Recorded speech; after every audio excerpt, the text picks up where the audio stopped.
Hello students, how are you all? I hope you all are fine. Today we are starting book.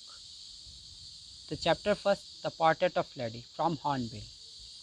This chapter is also in 12th class, book Panorama, chapter number 2nd. Okay, so we are reading this chapter commonly. तो हम इसको common में लेने वाले इस chapter को देख लेते हैं इस चैप्टर के बारे में. Before I start this chapter, I would like to say that you have to answer the word meaning being asked paragraph-wise on my personal WhatsApp number.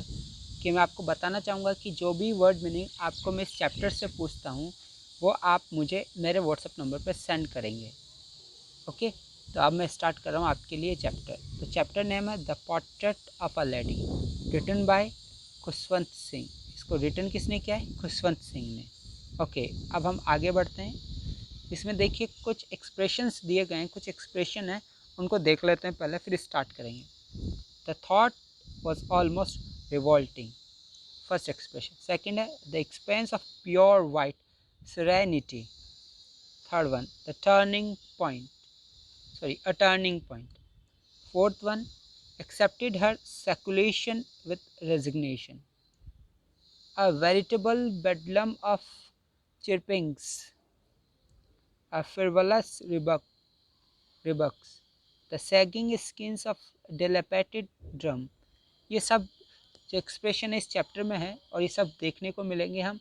तो हम इनको जहाँ भी इस एक्सप्रेशन आया है वहीं पे इनको क्लियर करेंगे. तो आपका ध्यान पूरा स्क्रीन पर होना चाहिए. So we are starting this chapter. My grandmother, like everybody's grandmother, was an old woman. मेरी दादी माँ सभी की दादी माँ की तरह क्या है? वॉज एन ओल्ड वूमन, एक ओल्ड वूमन है. She had been old and wrinkled for 20 years that I had known her. कि उनकी क्या सी हैड बिन ओल्ड, कि वो ओल्ड है, वृद्ध है. और रिंकल्ड है, रिंकल्ड का मतलब झुर्रियाँ पड़ी हुई है. कितने वर्षों से? और 20 years. That I had known her, कि जब से मैंने जाना है, लगभग 20 साल से मेरी दादी माँ को देख रहा हूँ और मेरी दादी माँ को 20 साल से मैंने ऐसा ही वृद्ध और झुर्रियोदार देखा है. People said that she had once been young and pretty, कि लोग कहा करते थे कि वो कभी कैसी थी? यंग और प्रेटी थी, सुंदर थी. And had even had a husband, और उनका एक हस्बैंड भी था. But that was hard to believe, लेकिन ये काफ़ी मुश्किल है विश्वास करना कि वो कभी यंग भी रही होगी और जवान भी रही होगी. ये मुश्किल था विश्वास करना जिस प्रकार से मैंने 20 वर्षों से उसे देखा है. My grandfather's portrait hung above the mental piece in the drawing room. कि जो मेरे दादाजी का पोर्ट्रेट है, पोर्ट्रेट होता है पिक्चर, इस प्रकार से जो हम ड्राइंग रूम के अंदर लगा देते हैं, दीवार पे लगा देते हैं, तो पोर्ट्रेट वो कहलाता है. तो मेरे जो दादाजी का पोर्ट्रेट है वो लटका हुआ है, लगा हुआ है. कहाँ पर? Mental peace in the drawing room. Drawing room में जो मेंटल पीस है, जो सजावटी सामान जहाँ पे रखा जाता है, उसके ऊपर क्या रखा हुआ है, क्या लगा हुआ है? मेरे दादाजी का पोर्ट्रेट लगा हुआ है. ही वॉर अ बिग टर्बन, कि देखिए क्या कह रहे हैं, ही वॉर, कि मेरे जो दादाजी है वो पहनते हैं, एक बड़ी पगड़ी पहनते हैं. And a loose fitting cloth, और ढीले फिट होने वाले कपड़े पहनते हैं. His long white beard covered the best part of his chest. He looked at least 100 years old. कि देखो क्या कह रहे हैं कि अगर दादाजी की बात करें, उनकी लंबी सफ़ेद जो बियर्ड दाढ़ी है वो उनके चेस्ट को कवर कर लेती है. मतलब उनकी जो दाढ़ी है काफ़ी लंबी है, रविंद्रनाथ टैगोर जैसी. ओके, तो कवर्ड कर लेती है बेस्ट पार्ट ऑफ इस चेस्ट, मतलब उनका चेस्ट के छाती का अधिकतर हिस्सा उनकी दाढ़ी से ही कवर हो जाता है. ही लुक्ड एटलीस्ट 100 years ओल्ड, और लगभग वो 100 years ओल्ड लगते हैं, से मतलब कि 100 वर्ष की उम्र लगती है उनकी पोर्ट्रेट में भी. He did not look the sort of person who would have wife और चिल्ड्रन, और वो नहीं लगते, इस प्रकार के पर्सन नहीं लगते कि उनकी कोई पत्नी हो या बच्चे हो. ही लुक्ड, वो लगते मानो कि he could only have lots and lots of grand children, कि वो ऐसे लगते कि मानो उनके पास में बहुत सारे क्या हो, सिर्फ और सिर्फ ग्रैंड चिल्ड्रन हो, पोते पोती हो. ऐसा लगता है कि ऐसे नहीं लगता कि उनके कोई बेटा बेटी होगी, अब तो ऐसा लगता है कि उनके सिर्फ ग्रैंड चिल्ड्रन ही होंगे. As for my grandmother being young and pretty, अगर मेरी दादी माँ की बात करूँ यंग और प्रेटी होने की, the thought was almost revolting. ये थॉट ही अपने आप में रिवोल्टिंग है, विरोधाभास वाला है. कि मेरे को विश्वास ही नहीं होता। यहाँ पे थॉट वाज ऑलमोस्ट रिवोल्टिंग का मतलब इस बात पे विश्वास ही नहीं होता। ये बात अपने आप में रिवोल्ट करती है कि वो कभी सुंदर भी होगी और कभी कहने का मतलब जवान भी होगी। ओके, तो फर्स्ट एक्सप्रेशन हमने देख लिया, the thought was almost revolting का मतलब कि बात पे विश्वास ही नहीं होना कि ऐसा भी हो सकता है। ये बात ही अपने आप में मतलब कि अविश्वसनीय लगे। नेक्स्ट देख लेते क्या है।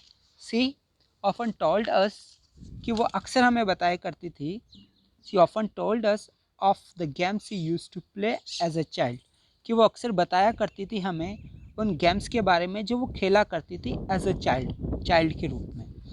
That seems quite absurd and undignified on her part. We treated it like the pebbles on the prophets she used to tell us. देखो क्या कह रहे हैं यहाँ पे, कुछ वर्ड्स आए जिनका मीनिंग आप मुझे बताओगे। ठीक है, तो पहला वर्ड है यहाँ पे एब्सर्ड। देखो एब्सर्ड का मतलब है बेतुका, जिसका कोई तुक नहीं, बेमतलब का। तो ये बिल्कुल बेतुका लगता था और अनडिग्निफाइड लगता था, मतलब इसमें कोई डिग्निटी नहीं थी, कोई प्रतिष्ठा नहीं थी, अप्रतिष्ठित लगता था उनकी तरफ से।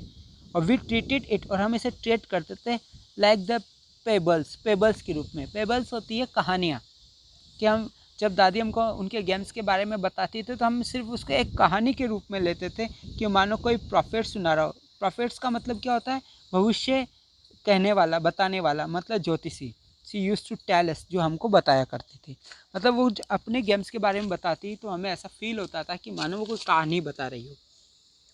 She had always been a short, fat and slightly bent. यहाँ पे ध्यान देने वाली बात है, अब उसकी फिजिकल फीचर्स की बात हो रही है कि वो कैसी थी दिखने में। She had always been short, कि वो हमेशा से छोटी थी, मोटी थी, स्लाइटली बेंट, और हल्की सी उनकी कमर मुड़ी हुई थी। मतलब जैसे वृद्धावस्था में कमर झुक जाती है तो वैसे उनकी भी कमर झुक गई थी। Her face was criss cross of wrinkles running from everywhere to everywhere. अगर बात करें उनके फेस की तो उनके चेहरे के ऊपर वॉज क्रीज क्रॉस था। क्रीज क्रॉस का क्या मतलब है, कि मतलब कि क्रॉसेस ऐसे बनाए हुए थे, जिस प्रकार से हम गेम खेलते हैं तो क्रॉस बन जाते हैं, ऐसे झुर्रियाँ बनी हुई थी। रिंकल्स थे क्रिस क्रॉस के रूप में, चौकटी वाली, जो उनके सभी जगह थी, फ्रॉम एवरीवेयर टू एवरीवेयर, मतलब सब जगह झुर्रियाँ हो चुकी थी। नो वी वर सर्टेन, नहीं हमें विश्वास था, सर्टेन थे हम, निश्चित है। She had always been as we had.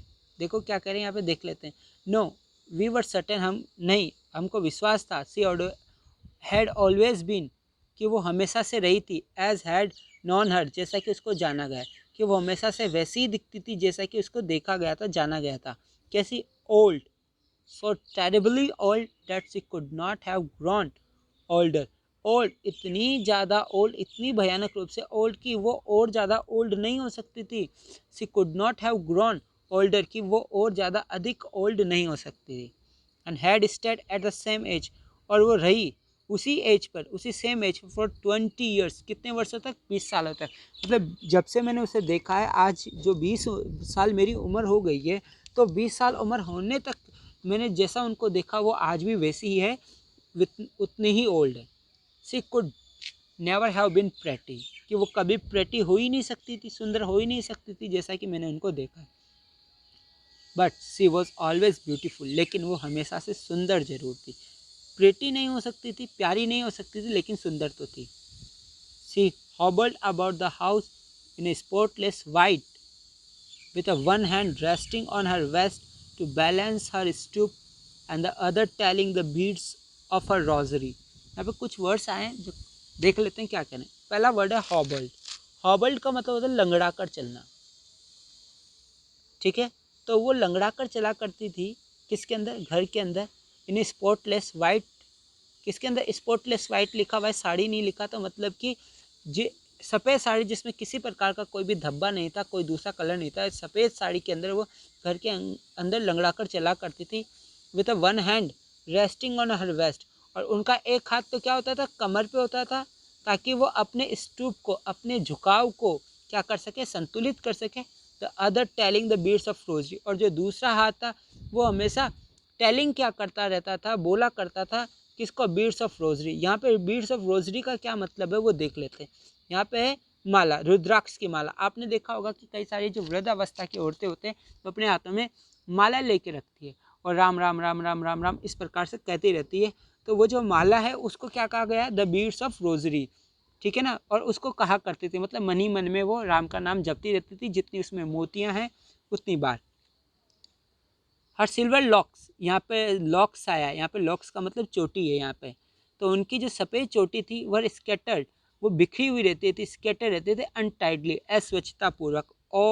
और हर पेल पैकर्ड फेस, किसके ऊपर, पीले मुरझाए हुए चेहरे के ऊपर, ठीक है। And her lips constantly moved in on Audible prayer, और उनके जो लिप्स थे वो लगातार चलते रहते थे न सुनाई देने वाली प्रार्थना में, मतलब चुपचाप वो राम का नाम लेती रहती थी, प्रार्थना करती रहती थी, मोतियों की जो माला है उसको चलाती रहती थी मन ही मन में, जो आवाज़ सुनाई नहीं देती थी लोगों को। यस, शी वॉज ब्यूटीफुल, वो ब्यूटीफुल थी। She was like the winter landscape in the mountains, और वो बिल्कुल विंटर लैंडस्केप की तरह थी। देखो लैंडस्केप का मतलब होता है दृश्य, और कैसा दृश्य बताया गया, विंटर लैंडस्केप का मतलब कि जो विंटर लैंडस्केप है, जैसे कि सर्दी का जो मौसम होता है माउंटेन के ऊपर, बिल्कुल वैसी थी वो। आपको मैं बता दूं, जो सर्दी होती है, विंटर होती है, उसको हमेशा से कंपेयर किया जाता है वृद्धावस्था से, ठीक है। और सर्दी में कहने का मतलब बर्फ़ वगैरह गिरी हुई होती है माउंटेन पे, तो उसी प्रकार से कहा गया है कि वो बिल्कुल किसके तरह थी, विंटर लैंडस्केप की तरह थी माउंटेन्स के अंदर। An expense of pure white serenity, यहाँ पे क्या कह रहे हैं, यहाँ पे प्योर वाइट सेरेनिटी, सेरेनिटी का मतलब शांति, तो वहाँ पे बिल्कुल विस्तृत फैला हुआ शुद्ध साफ सेरेनिटी, पवित्रता देखी जा सकती थी। ब्रेथिंग पीस एंड कंटेंटमेंट, यहाँ पे कह रही कि वो बिल्कुल शांत रहती थी, अपनी सांस लेती रहती थी, और बिल्कुल संतुष्टि, किसी चीज़ से कोई लेना देना नहीं, उनको किसी प्रकार का कोलूहल नहीं था, उनकी ज़िंदगी में कोई टेंशन नहीं थी, बिल्कुल शांत वातावरण की तरह थी वो। Next,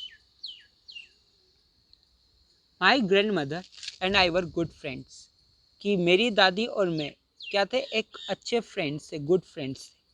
my friend sorry my parents left me with her when they went to live in the city and we were constantly together।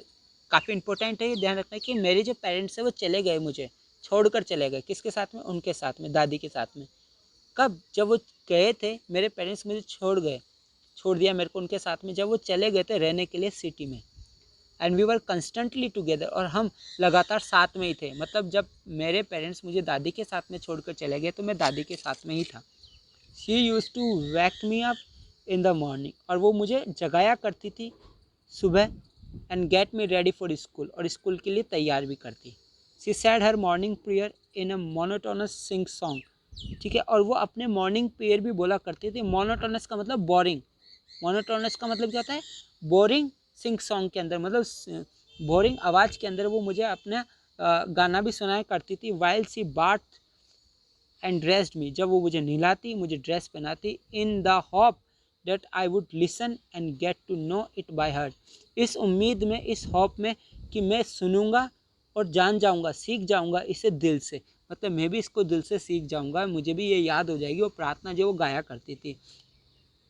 I listen because I loved her voice, मैं उन्हें सुनता था क्योंकि मुझे उनकी आवाज़ बड़ी प्यारी लगती है। But never bother to learn it, लेकिन कभी सोचा नहीं, कभी चिंता नहीं की इसको सीखने की, वह मैं इसे सीखूँ इसके बारे में मैंने ज़्यादा चिंता नहीं की। Then she would fetch my wooden slate which she had already washed and plastered with yellow chalk, a tiny earthen ink pot and a red pen, tie them all in a bundle and hand it to me। देखिए क्या कह रहे हैं कि then she would fetch, fetch का मतलब होता है ब्रिंग, लाना। फेच का मतलब बताएंगे आप मुझे, क्या होता है फेच का मतलब, bring, BRING, bring. Okay, good. तो फेच का मतलब होता है लाना, कि वो क्या करेंगे, वो लेके आती थी मेरे लिए लकड़ी की slate which had already wash, जिसको उसने पहले ही वॉश कर दिया होता था और प्लास्टर कर दिया होता था येलो चौक से, मतलब येलो चौक उस पर कर दिया होता था। साथ ही एक छोटी सी मिट्टी का इंक पॉट लेके आती, स्याही की दवात लेके आती। अर्थन इंक पॉट का मतलब मिट्टी वाली स्याही की दवात लेके आती। साथ ही साथ एक लाल रंग का पेन लेके आती। Tie them all in a bundle, और उन सबको एक बंडल में बांध देती और फिर मुझे थमा देती। Hand it to me, hand it to me का मतलब क्या है, मुझे थमा देती, मुझे दे देती। नेक्स्ट, कितना बाकी है देख लेते हैं, थोड़ा सा बाकी, कंप्लीट कर लेते हैं इसको। Okay, after a breakfast of thick, कि मतलब कि एक अच्छा खासा ब्रेकफास्ट करने के बाद में, after a breakfast of thick, मतलब जैसे अच्छा भोजन करने के बाद में, ये नहीं कि थोड़ा सा बिस्कुट और दूध पी के चले गए, नहीं, पेट भर के खाना खाने के बाद में। Stall chapatis with a little butter and sugar spread on it. तो मतलब ब्रेकफास्ट के बाद में क्या करती, जो बासी चपाती होती थी, जो ठंडी चपाती, स्टॉल का मतलब बासी या ठंडी, जो ठंडी चपाती होती थी जिसपे थोड़ा सा वो घी लगाती और चीनी लगा देती ऑन इट, इसके ऊपर। वी वेंट टू स्कूल, और फिर हम कहाँ चले जाते थे, स्कूल चले जाते थे। She carried several stale chapati with her, और वो अपने साथ में क्या करती थी, कई सारी जो ठंडी चपाती है वो अपने साथ में लेके जाती, फॉर हर विलेज डॉग्स, किसके लिए, अपने गांव के कुत्तों के लिए। My grandmother always went to school, जो मेरी ग्रैंड मदर है वो हमेशा जाती थी स्कूल में मेरे साथ में। Because the school was attached to the temple, क्यों, क्योंकि स्कूल अटैच था किससे, टेम्पल सा। The priest taught us to alphabets and the morning prayer, और जो पुजारी था वो हमें सिखाता था अल्फ़ाबेट्स और morning prayer. While the children sat in the rows on either side of veranda singing the alphabets or the prayer in a chorus, my grandmother sat inside reading the scriptures. Word आए scriptures, scriptures का meaning होता है शास्त्र, ग्रंथ, ठीक है ना। आप मुझे बताएंगे क्या मतलब है इसका, ग्रंथ, ओके। तो अब देख लेते क्या मीनिंग है। जो पुजारी है वो हमको अल्फ़ाबेट सिखाता था और मॉर्निंग प्रेयर सिखाता था, जबकि जो बच्चे हैं वो बैठे होते थे लाइन के अंदर दोनों तरफ, वरामदा के दोनों तरफ लाइन में बैठे हुए होते थे और गाया करते थे अल्फ़ाबेट्स को या प्रेयर को एक साथ समूह के अंदर। कॉरस का मतलब होता है समूह में।